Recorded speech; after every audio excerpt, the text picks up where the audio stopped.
Olá, estamos começando a nossa 7ª aula do Telecurso de Introdução à Ciência Política. O tema de hoje, influência, poder e autoridade. Estudar política é estudar a influência e quem é influente. A palavra, às vezes, pode ser confundida com o conceito de poder, mas quem usa o poder, usa a coerção, e quem usa a influência, usa o convencimento. Já quem tem autoridade tem o poder formal, como os policiais. Estes conceitos não se aplicam apenas à polícia, mas é neste campo que eles mais interagem. Olá, professor, tudo bem? Tudo bem com você, Débora? Tudo jóia. Vamos começar falando de influência. Afinal, em se tratando do mundo, do universo político, o que é influência nesse contexto? Influência é uma variação do poder. O que é o poder? É a capacidade que alguém tem de conseguir que outras pessoas façam aquilo que esse que tem poder espera que seja feito. A influência é exatamente isso. Tanto que há um livro do professor Harold Lasser em que ele define a política como o estudo da influência e dos que têm influência. Qual a diferença entre influência e poder? A diferença é que a influência é induzida e o poder é imposto. O poder do Estado, por exemplo, que se impõe a todos os cidadãos, é um poder monopolístico, é um poder que só o Estado exerce. Por quê? Porque só o Estado tem o monopólio do uso da força. A influência pode ser obtida por outros meios. A influência pode ser produto, por exemplo, de um prêmio ou de um castigo. O indivíduo que diz, olha, se você votar em mim, eu dou uma compensação para você. Isso aí é o que? A manipulação do voto e da vontade do eleitor. Isso é uma das mais deletérias, das piores formas de influência que se conhece na democracia. Mas a democracia, como outros regimes, é feita da vida cotidiana. E por isso, tanto a influência quanto o poder se exercem sobre as pessoas. Quanto mais desenvolvida a democracia, menor é o poder de influenciar o voto, a conduta e o desejo das pessoas. É importante mesmo que nós façamos essa distinção entre poder e poder público? Por quê? É uma distinção muito sutil. O poder público, aquilo que nós chamamos o poder público, é o poder do Estado. O que significa o poder do Estado? O Estado é a única forma de poder que tem um monopólio da coerção legal. Isso significa que ele pode reduzir a obediência todos os que vivem no âmbito do seu território, até com o uso da força, se necessário. A influência, ao contrário, né? Não se pode usar a força, não se pode usar a coerção, não se pode usar a coação para se obter o efeito desejado. Essa é a diferença entre o poder do Estado, que é o poder que tem o monopólio da coerção legal, e a influência que qualquer cidadão pode ter. A influência da popularidade, a influência do dinheiro, a influência de outras formas, né, que permitem usá-la para se obter um fim desejado. O Estado não usa isso. O Estado usa o seu poder da força, do monopólio da coerção legal. Qual o conceito de autoridade? Autoridade é o poder legalmente investido pelo Estado e legitimamente exercido. Essa é a definição de autoridade. Por que o poder legalmente investido? Porque o poder só pode ser investido democraticamente através de uma delegação legal. Então, alguém que é nomeado legalmente passa a ter uma autoridade que ele exerce em nome do Estado. Um funcionário público, por exemplo, né, ou uma outra instituição do Estado, como a polícia, etc., exercem uma autoridade delegada pelo Estado. Essa delegação do Estado é que torna o poder público passível de exercer a sua autoridade pela força, com o uso da força. No entanto, é preciso ter em conta que nos regimes democráticos não basta que essa autoridade seja legalmente delegada, legalmente investida, é preciso que ela seja também legitimamente exercida. Se no exercício da autoridade ela abusa do exercício da força, né, do uso imoderado da força, ela evidentemente que se torna uma autoridade ilegítima. Então veja que a autoridade é um conceito que tem que ser usado com muito critério, especialmente se o regime é democrático. Para quê? Para que não haja uso abusivo da força. Por isso é que se diz que ele é legalmente investido e legitimamente exercido, porque o exercício ilegítimo torna a autoridade, o uso da autoridade ilegal. Professor, como exemplificar esses fatores influentes? Quem são os que exercem a influência e de onde vem essa influência? É preciso lembrar que quando você fala influência, nós associamos logo a palavra influência ao conceito de poder. Quem é influente? É aquele que tem poder. Que formas de poder? O poder se manifesta de diversas maneiras. Um artista de grande popularidade tem influência? Evidentemente que tem influência. As suas atitudes, os seus hábitos, as suas palavras, os seus conselhos são seguidos por aqueles que o admiram. Quem tem fortuna, dinheiro, é outra forma de exercer influência, de ter influência. Por quê? Porque ele pode promover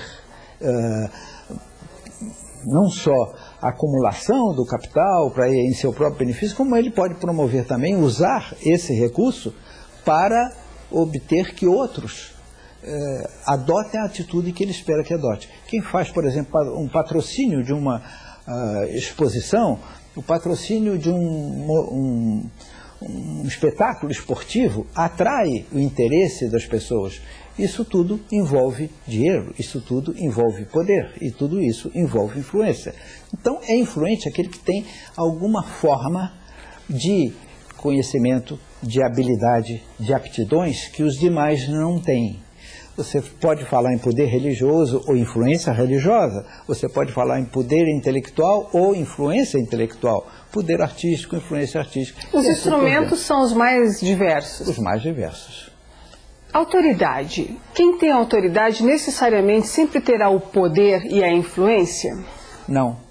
A autoridade, se é ilegitimamente exercida, ou seja, se é exercida com abuso, transforma a autoridade, o exercício dessa autoridade em algo ilegal. Por quê?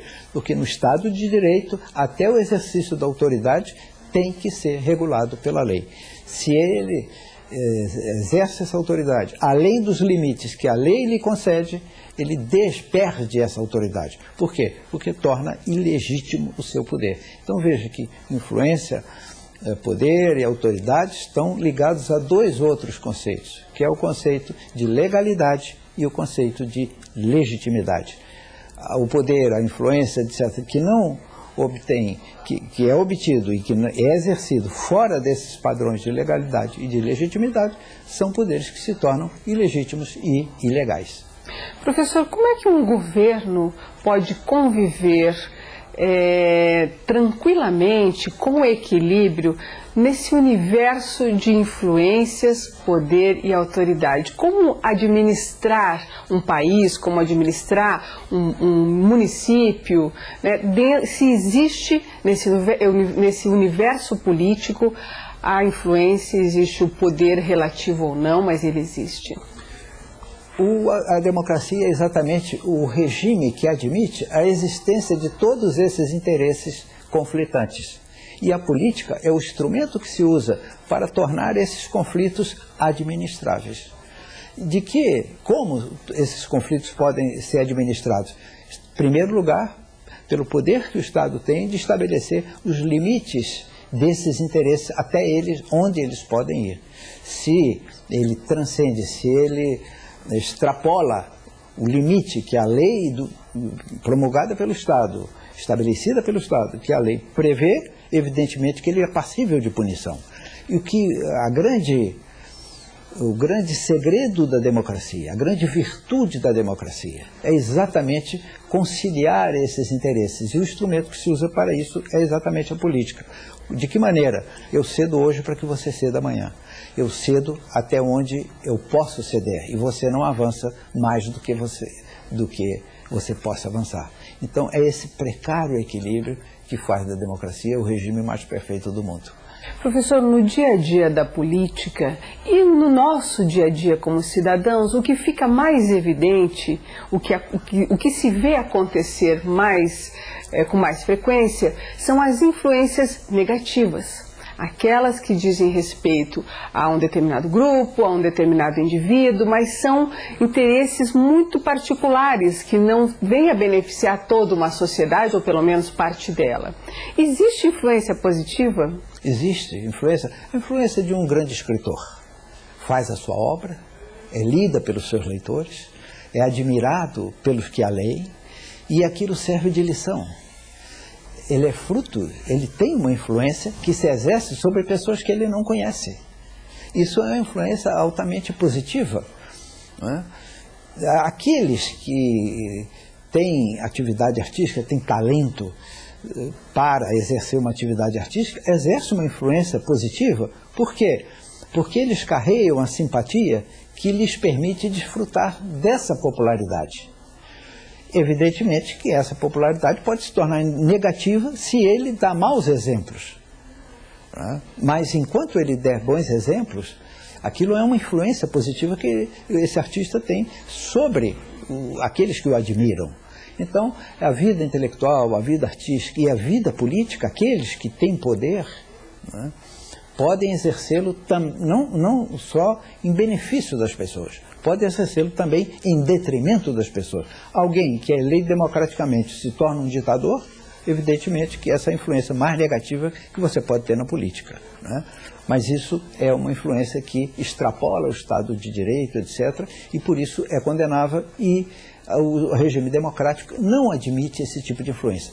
Pune, inclusive, esse tipo de influência. A legislação de todos os países democráticos pune essas formas ilegítimas, ilegais, o uso da violência, né, da força imoderada. Tudo isso a democracia não admite. E tudo isso o Estado se vê na obrigação de punir.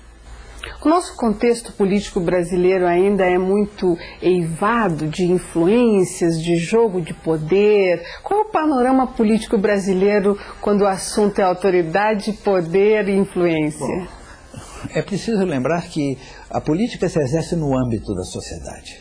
Se essa sociedade é extremamente corporativa, a política se torna corporativa, né? Se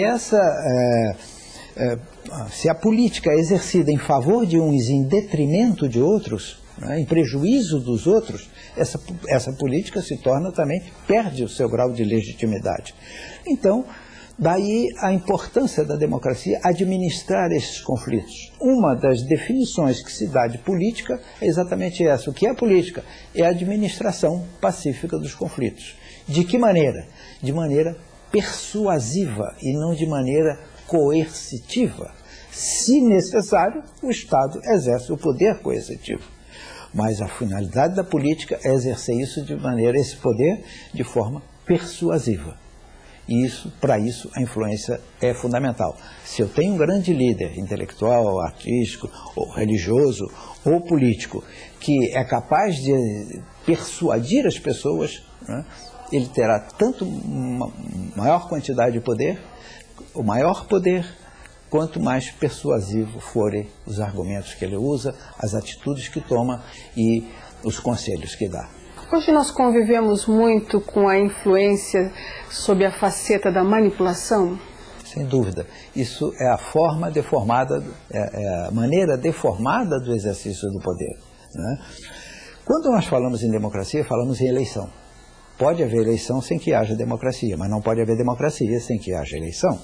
E há 4 requisitos para que as eleições sejam democráticas. Primeiro, que elas sejam periódicas. Segundo, que sejam livres. Terceiro, que sejam competitivas. E quarto, que não sejam manipuladas. Um grau mínimo de manipulação sempre existe. Alguém que usa a influência artística, por exemplo, para se eleger, né, está usando em seu próprio benefício. Há um grau mínimo de manipulação. Esse grau de manipulação, que não extravasa a lei e os limites da legitimidade, esse é legítimo. Agora, se usado para o mal, evidentemente que se torna uma influência ou um poder ilegítimos. Professor, e para coroar o nosso tema de hoje, quem seria o nosso personagem? Um personagem extraordinário, um dos maiores intelectuais do século XX, que é o italiano Norberto Bobbio, falecido há pouco tempo. Ele exerceu uma enorme influência, primeiro como professor de Direito, da filosofia do direito, segundo como um pensador político. A obra dele é notável. Ele escreveu durante mais de 50 anos.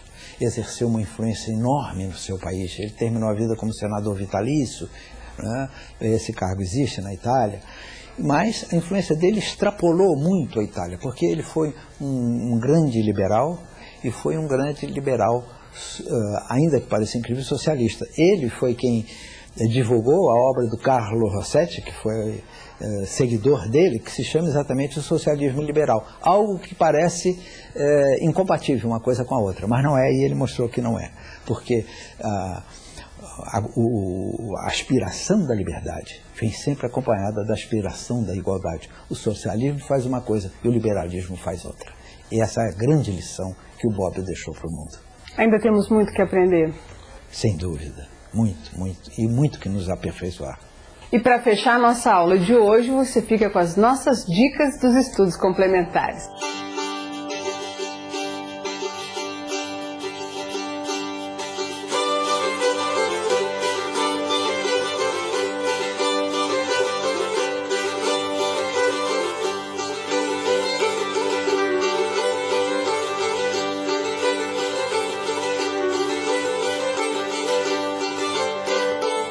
Até a próxima aula. Obrigada.